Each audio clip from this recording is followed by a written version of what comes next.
Okay, part 3 of 3.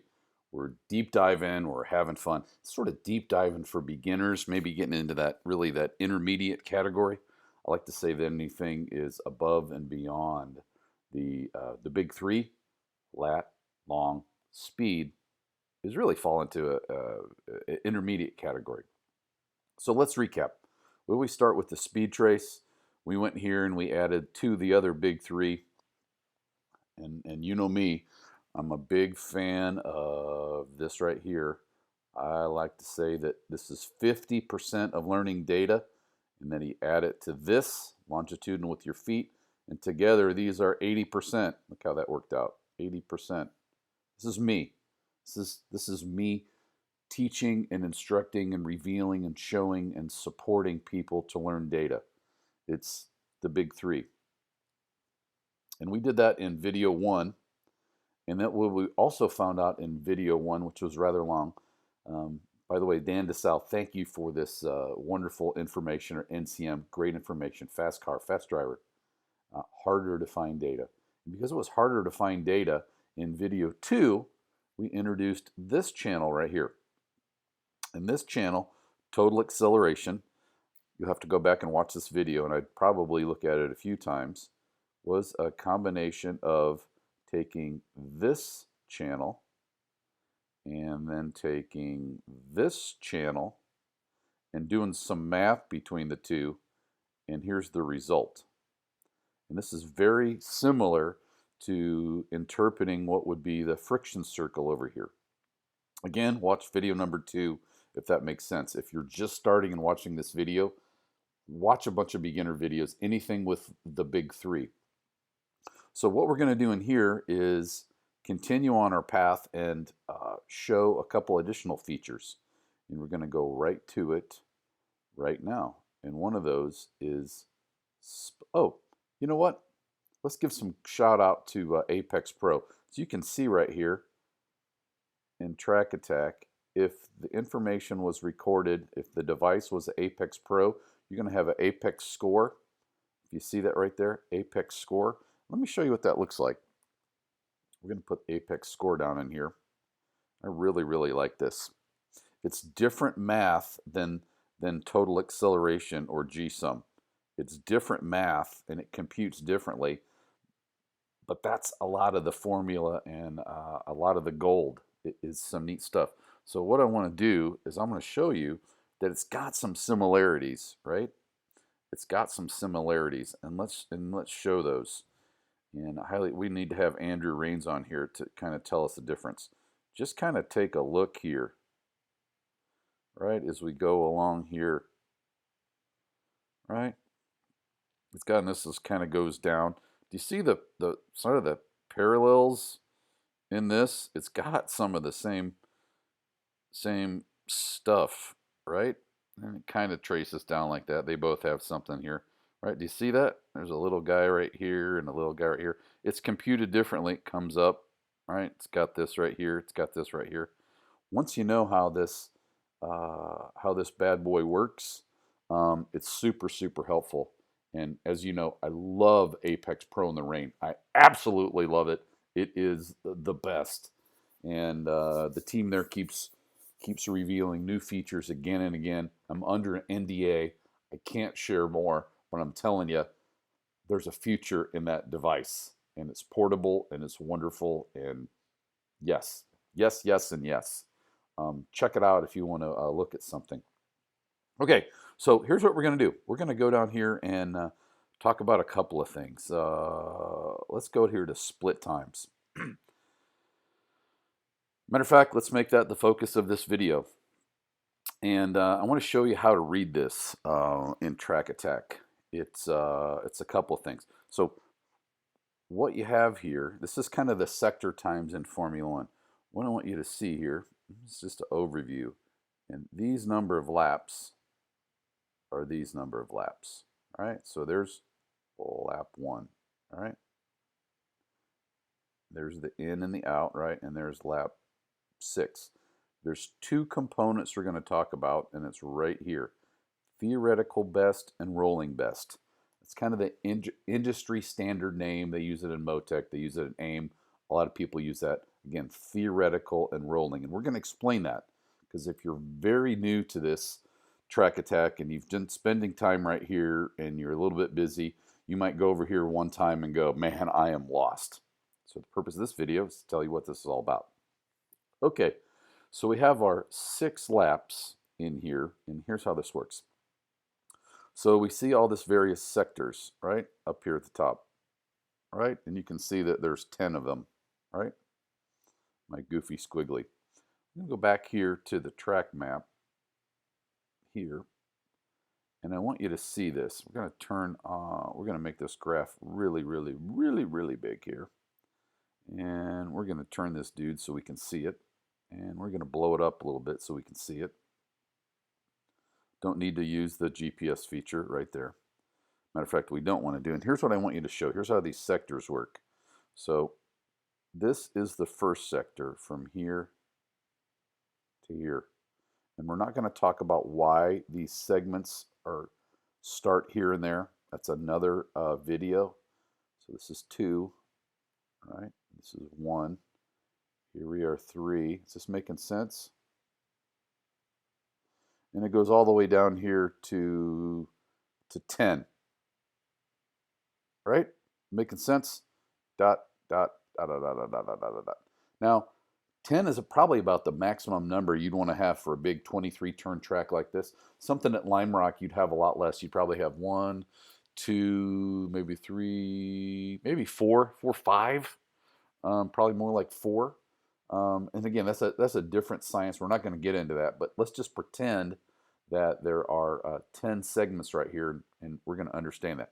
That 10, and let's just make it really easy. This number 2 from here to here, right? And let's go around here again. 3 to here, 4, right, to here. It's got a couple turns in 4, right? 5, the big monster break zone, slowest one. Look at 6. 6 is really long in distance. Let's take a look at 6. Remember, 6 is really long in distance right there, okay? So we're going to go back here to split times. And we're going to go back to 6 right here, all right? Because there's 6. And I want you to see that the time values of this, remember, it's longer, 23 seconds, right? It's the longest one. It's the highest amount of time, right? That's sort of back to that priority corner thing, right? The old, the most important corner is the one that leads to the longest straight, right? Well, in this case, it's sort of justified, or it makes sense that this is 23 seconds. I don't know about you, but if I could save 1%, 1% of 23 seconds is a heck of a lot more than hunting down 1% of, where's the shortest segment on here? Right here, sector 7, right? That's me. Maybe, oh, yeah, that's the shortest one right there, 6 seconds. Okay, so those are sectors, right? We also talk about those in Formula One. It's a pretty common term, especially when you're going, where is the time? Where's the magnitude of the time, right? Where am I inconsistent? Where am I killing it? So here's how you read that in track attack. This red right here, this lap color, is the same as this. And if we were to change it, as an example, to green, right? See how that changed to green right there? Right? So that's the easiest part, right? The next thing you want to know is this right here. Come on, software. You're being weird on me. There we go. Go back to red over here. Remember, we got 10 segments, right, or sectors. The next thing you want to know is all of these right here in our best lap. All of these right here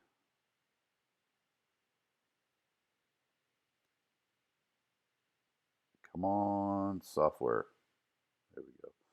All of these right here make up this 211. So that's what we did. Sector 1, 12.6. Sector 2, 6.8.9, 7.5. Okay, making sense? Now the yellows are, for that sector, are the best times we did in that sector. So in other words, in Sector 1, lap 5 is when we threw down a 12.6 seconds. 12.605, right? But on our best lap, we did a 12.67. Is this making sense? And here, Sector 3, there's almost a tenth. Oops. Say that again. There's almost 2/10 from here to here, right? 2/10 out of 7.5 seconds. This one's interesting. Do you see this color right here? This is not only the best lap across here, but it's also yellow. And this is noted in this sort of purple yellow color. Purple yellow, purple yellow. Let me clear this out a little bit. This is the purple yellow, purple yellow, purple yellow. And what this says is on our best lap of 211, we ran our fastest segments in there. And as you can see down through here, everything else is slower than this one right here. Everything else is slower than this right here. All right, take a look at that. 11 seconds. 11 seconds is slower than 10.8. Right, just like this one. 23.1, 23.6, 23.3, 23.7. This is our fastest segment. Okay? Here's the one over here. All right, if I can escape over here. I can escape over here. Come on, software, what you doing, baby?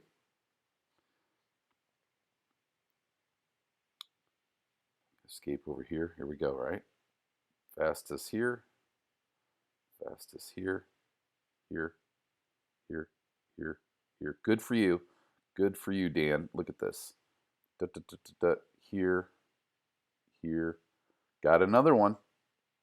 Oops. Nope.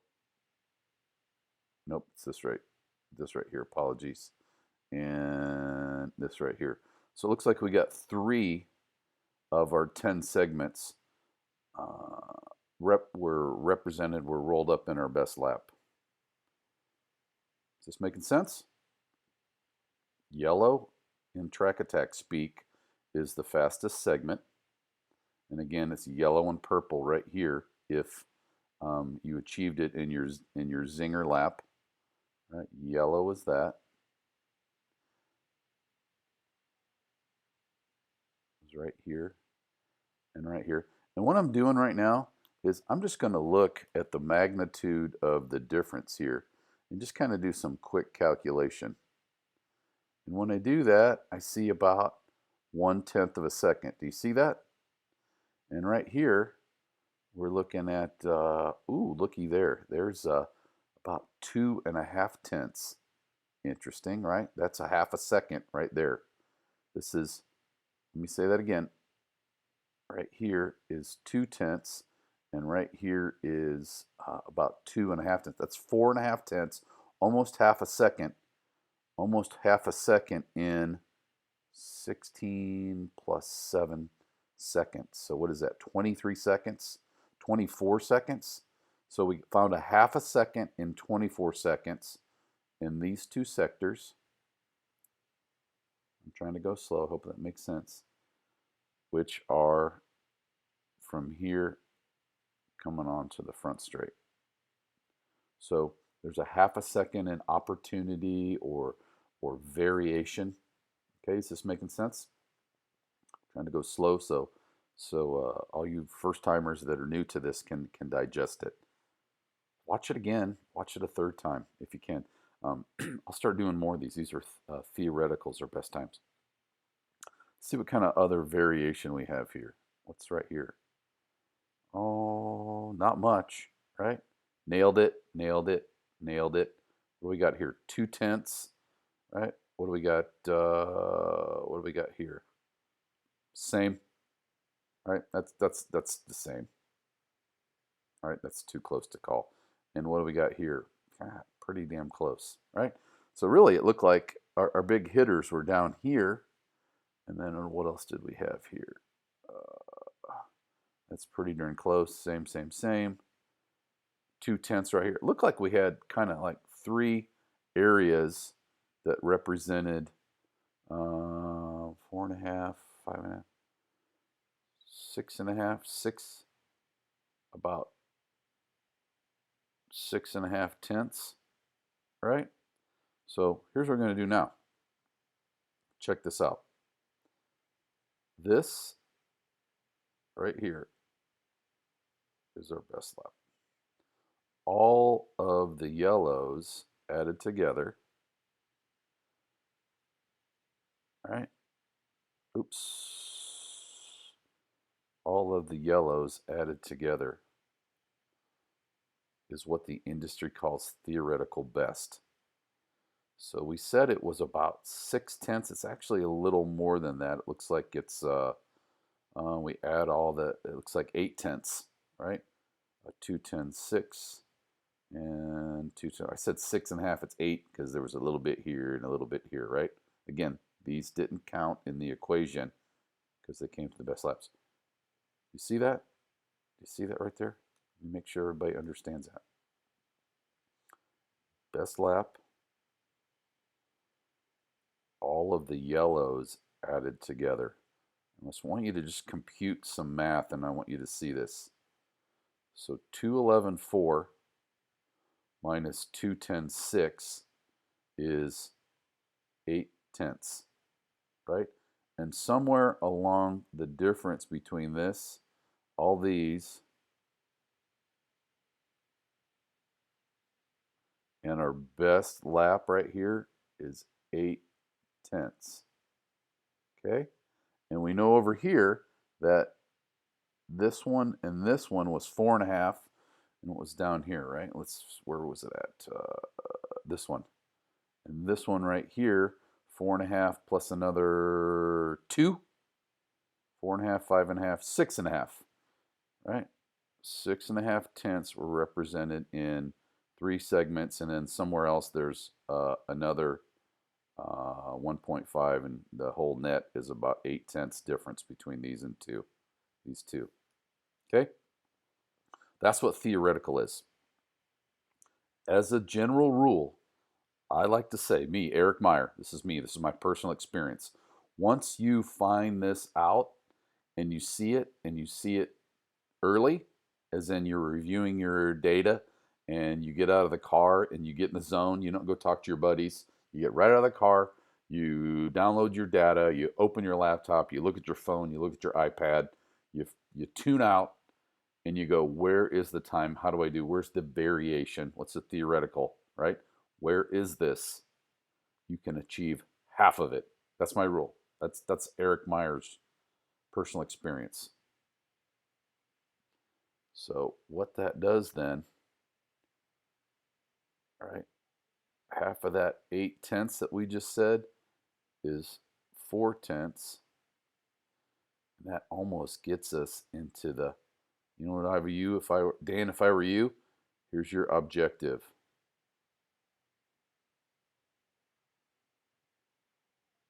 Let me get rid of all this. Here's your objective, brother. Here's the magic number that you're going after. And psychologically, I would put this in your head. Dude, you want to go for the 9, 9, 9. You want to break a 210. And we know that if we really think right here, that could get you there, right? And generally what happens is when you start focusing on doing better just a little bit, man, we don't need much, right? We need 4/10. You pick up a little over here, like a 1/2 tenth and 1/10, and that's how you get there. Personal experience, that's what's going on. Okay, almost done here. The other components down here that are important to know and how they're computed. Again, they're AIM, MOTEC, they're almost always like this. Rolling best, and a lot of people get confused in this. And rolling best, you'll note, is purple, right? Remember, theoretical is yellow, and our best lap was highlighted in red, or whatever color that is. We want to make it green, right? Hit OK down here, right? That green becomes the green down here, right? Right? It's the same green. So I got to go back to red not to confuse everyone. Here we are.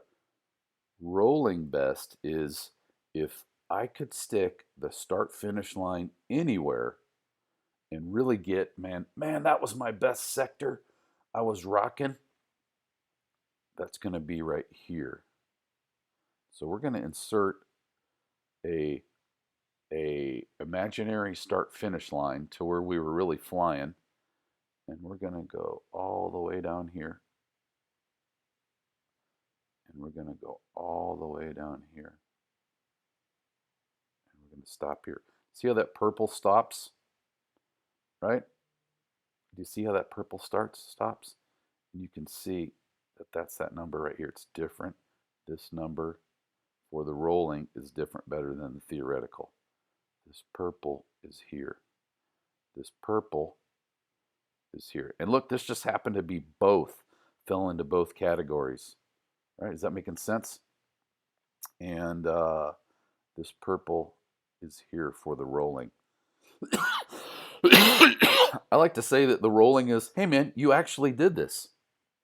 And if we sort of use our, some of the math here again, referencing, we did a 211.4. There's 8/10 difference, right? We said we could probably get half of that, or 4/10 to get us down into a 210.999, right? But take a look at this, 210.999. We actually did we're only 3/10 off. 3/10 out of a 131-second lap. And we're 2/10 off. 131 seconds, and we're 2/10 off from our best lap to our rolling best lap. That's really, really close. And I like people to put it this way. This is a psychological thing that that I like to do. It says this is how close we are. Anybody want to do the math on that? Anybody want to do the math on that? That's really, really, really, really, really close. So that's why we have to use this data and go find out where it is. That's the benefit of using split times. Okay, let's tie it in all together once again, right? Remember we said up here, 9 and 10, plus which one was it? Half a second here, 3. Let's just go back to the graph. If it was me, and I was talking to Dan, I would go, or I was Dan, I would be looking here and saying, here's our opportunity right here. And if you remember in other videos, our man Dan, I love you Dan, you're actually overslowing right here because you could go back to throttle and there was a lot of positive acceleration through here. This is it right here. I bet you right here you could actually find your 4/10. I kid you not. This is the number one corner that I help people. Number one corner that I help people on NCM. This is my number one go-to corner in their data. I go right here. Right here. Right? And then we have 4, 5, 6, 7, 8, 9. Here was the next part. And here was the next part. You want to see something super interesting? Check this out. Back to that priority corner leading to the longest straight. Starts about back in here. those people that try to maximize here, and then here, and then here, and they start really, really late, they don't get that benefit of going back to the cardinal rule of the last corner that leads to the longest straight is a priority. Now, for those of you that are new, I need to make a very important distinction to this. That most important corner theory is not just for one corner. It applies to all those runs that have a lot of time. Remember this one right here was 23 seconds, I think? Well, this one right here is important too. I'll suggest to you that there's sort of three, and you could almost make an argument that there's one here too. These are bigger priorities because there's more time there, right? There's 23 seconds here, and I think the other one was, which one was 20 seconds? Let's go back and look. Remember, one of these was 20 seconds into this one, Sector 4, which he nailed, right? But I would be working on the ones that have big times, all right? All right, like that one, like that one, and like that one. Those are the biggest sectors. And we'll get into where to sector and the logic in the future. But that's it. So what's the takeaway? What's the action item? Once you understand over here the big three, and I can't emphasize that enough, I'm going to just keep saying it again and again until I sound like your parent saying, take out the trash, make your bed. The big three, you can then and only add this to start understanding it. If you got Apex score, we'll talk about that in a future video. Pardon me, we'll get Andrew Rains on here and we'll get him to explain it. It's pretty awesome. Once you get those, right, I would go here to answer the question, where is it? And we did that, and we saw the magnitude. All right, we did it here and here and right here. And we came up with 6.5 of the 8/10 availability. And we took a look at half of that, 4/10. We applied 4/10 up here and said, let's push it. Let's get psychologically into the driver's head to get motivated. That big number. That number right there, or I guess that number, psychologically is something that people go chase. I say, Dan, you got it in you, brother. Go find it. You can do it. You can do it. I'm behind you. I'm behind you. And there's no better feeling than getting to a track and breaking a new number right here. So there you go. That's how to use the little bit of split times, sector times, or segment times in Track Attack. I'll do some more videos just like this. If you're familiar with NCM, this is easy. I'll do another one with some other tracks because people learn a little more quickly on their home track. So it's easier to put in perspective than if you've never been to NCM before. There you go. I'm Eric Meyer. This is Track Attack. I hope you learned something. If you did, like this video, subscribe. There's more coming. There's more coming, guys. I'm here to help. And if you're an iRacing fan, you can do this with iRacing. All you got to do is hit some button. Watch a video that I have for iRacing on how to record your data. And then we're doing the same thing here. We're doing an analysis. I'm Eric Meyer. Talk to you soon.